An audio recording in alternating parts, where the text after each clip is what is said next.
بینەوە دابان ئەمیتان لەگەڵ چنالی دابانش یونیڤرسم وەک وعدم پێدا بووم کە هەندێک ڤیدیۆی تابەت جیاواز دروستکەم لە دەرەوەی ستۆریۆ. یەکێک لەو ڤیدیۆیانە ئەوەیە کە ئێستا لەناو سیارەی لێکزس RX 500H کە هایبردە کە بریکاری فەرمی لێکزس لە عێراق کە شەریکەی سازە کە ئێستا و سیارەی کە تێست درایڤ دەکەم بۆ ئەو کەسانەی کە لەوانەیە زۆر تێکەڵ نەبن بە لێکزس چونکە لێکزس بە فترەیەکی کەم بۆ ئەخیرەی هاتووتە کوردستان پاشەوەی کە سیارەی لێدرای دەهات و پێشتر لێکزس پێشتر نەداهات و زایدن وەکالەتی ڕسمیشی نەبوو لێرە. ئێستا کە وەکالەتی ڕسمی هەیە هەندێک پۆینتێ لەسەر لێکزسی حەزم لێ پێتان بڵێم. یەکەمیش لێکزس ئەو سەحرەیە کە هەرچی ئەتیمادی سیارەی یابانی تۆیۆتا ئەوانەی کە بەیزنەوە ئەکتێک ناچیتن دەداتێ لەمان کاتیشدا نەفسی لوکجوری و نەفسی مرتاحی و نەرمی و کپی و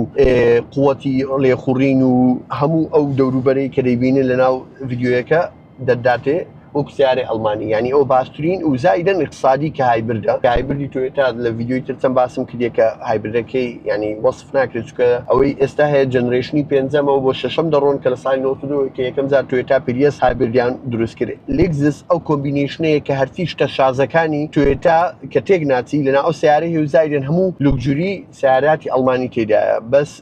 لەبەرەوەی خەڵک هێشتا نەگەیشتنە ئەو تێگەیشتنە زۆرەی کە لێکزس سیارەکی زۆر نازدارە لەبەرەوەی یەک دوو لێکزس نەبی ئەو LX و بڵندەکان ئەوانەی کە زۆر گرانە بەس ئەوە کە RX کە ئەوە حەجمی میت سایز SUVە کە 5 نەفەر بە ئیسراحەت لێ ناویدادەنی هێشتا خەڵک نەگەیشتە ئەو قەناعەتەی کە ئەو سیارانە دەبی مستەقبەلی وەربگریتن لە کوردستان. بەس ئەو سیارە چی زۆر خۆشە کە ئەوەندەی لێ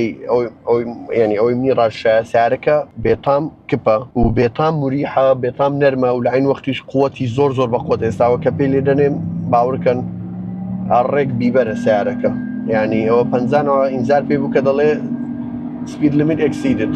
ئێرە کامرەی لێ نییە بۆی بە ئیسراحەتەوە لێرە بخۆمەوە بە ئاسانی گەیشتمە نزیکەی 180 طبعاً ئەو شتە و لەگەڵ وەش کە دەنجی زیادە کەم دێتن و زایدەنیش ئەو ڕۆژە چی هەندێک ڕەشەبە هەندێک دەنجی بەهار بە تەبیعی زیاتر دێ سیارەکە تابڵی تایبەتە. ئیشاڵڵا هەوڵ دەدەم ڤیدیۆی زیاتر دروستکەم لەسەر مۆدێلەکانی تری لێکزس ئەگەر حەستان لێ زیاتر بچمە ناو عمقی ئەوەی کە لێکزس سیارەکانی چۆن ئێستاوە کە لە تاسە ڕقانەی دەدەم ئیداری 150 تاسەکانی هەر زۆر بە نەرمی دەخینتەوە لە سیارەی ئەتیادی ئەو تاسانە دەڵێ بەسەر دیواری کەتی ئەوەندە ڕق و تەقە. زایدن ئێستا کە بریکاری فەرمی کە شەریکەی سازە کە بە ڕسمی هاتیە هیوادارم ئیش لەسەروەی بکەن کە لێکزس سیاری نەشکێ وەکو تۆیۆتا و وەکو نیسان. ئێستا تۆیۆتا یەکێک لە شتە نازارەکانی ئەوەیە کە سیارەی دەکری 15 ساڵیش احتیمالە ئەگەر سیاری خۆی نەکا شتێک کەمتر لەوانەیە هەندێک سیارەیە قازانجیشی لێ بکەیت. لێکزس شایانی ئەوەیە ئەو شتە ڕووبداتن لەسەر لێکزسی بەس لەبەرەوەی لێکزس ئەتا ئێستا بە ڕسمی نەبووە یان زۆر بەردەست نەبووە سیارەکان خەڵک هێشتا مایتی بگاتە و قەناعەتەی کە لێکزس دەبی بەو نوعی تعامل لەگەڵ بکرێت وەکو تۆیۆتا لەو ڕووەوە نەک وەکو مقارنە بکرێت بە تۆیۆتا چونکە لێکزس دەبی مقارنە بکرێت بە ئاودی و مارسیز و BM و ئەو بڕاندە لوکژوریانە بەس هیوادارم شەریکەی ساز ئیش لەسەرەوە بکاتن سیارەکان سیاری نەشکێتن چونکە سیارەکانی هەتا حەدەکی زۆر سیاریان گرانە وەک پێم گوتن شەریکەی لێکزس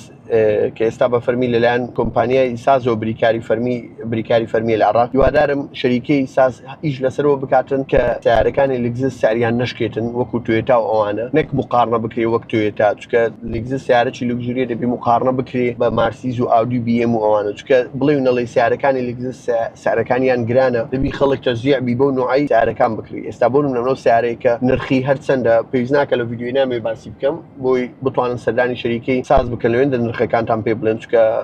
نامێ نرخەکان بڵێن بەس ئەگەر نرخەکە بۆ نمونە نرخی 200 میلیۆنیش بی 300 میلیۆنیش بی بەس ئەگەر تو بیکری سیارەکە پاش 2 ساڵ و 3 ساڵ و 4 ساڵ 200,000 سعی بێتە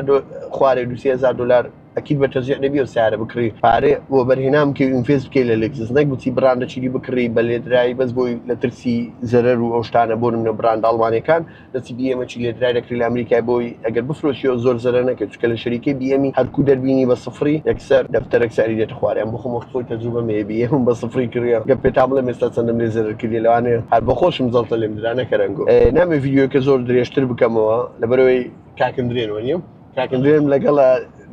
پێرەتی دەستی ئیگلاگ بووبی ئەزیەتماندایە بۆ ڤیدیۆیە ئیشاڵڵا ڤیدیۆی تازەتر زۆر بەڕێوە دەبیتن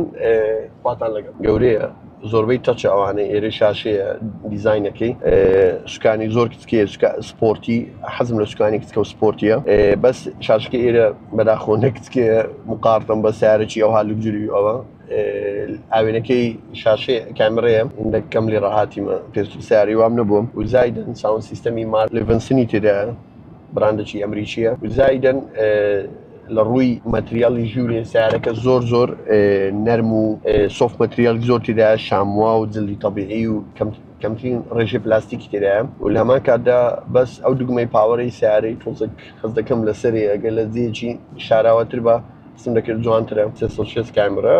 زۆرترە ئەکید وایرلس چارجەرێک تێدایە سیارە ئەو شتانە ئێستا لە سیارە چی هەیە بەس ئێستا مواصفات لە سیارەی وەکو یەکلاتێ بەس هەندێک مواصفات هەیە کە کەمە لە سیارەی دی هەیە یان لێ ئەوەی نییە کە کوشینی مەسەن لای سەکنی میمۆری بی کە لە هەموو سیارە چی نییە ئەم نوع شتانەیە کە تۆزێک کەمە ئەوە لێ دەکات سیارەی فەرق پێ لەگە سیارەکانی چکە زۆربەی سیارە ئێستا لە مواصفات وەکو یەکە بەس لە چ وەکو یەک نییە لە متعای لێخوڕین و لە نەرمی و لە کپی و لە قۆتی مەچینە و لە اقتصادی و لەو شتانە زایدن لە سەپۆرتی وەچیلەکەی کە بریکارە کە چەند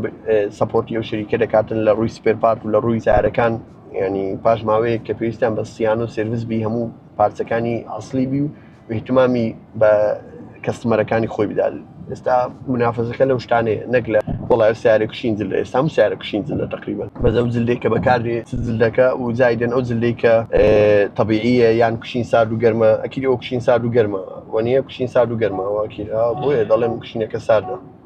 تا ئۆتۆ لێرێ هێدە دیسپلی تێدا بە کوردی خۆمان ئەوانەی ماڕست کە پێ دێن داتا شۆ ئەو نوع ئەوانە گێر کۆبڕا چی پێ دەڵێن تویش خاتە ئەو ناوانەی کە لێرە باوە بەس ئەوانە بووناوی علمی و ڕسمی خۆی هەیە نازم هەرەوەندە حەزم کرد بە سەریعی باسی مواصفاتەکانتان بکەن ئەگەر حەستان لێ لە کۆمنت بۆ مرنسن ئەو سیارتان بۆ هەڵوەشێنینەوە لە ڕووی مواصفات و لە ڕووی بەشی دەرێ و ژووری ئەو شتانە دەستان خۆش.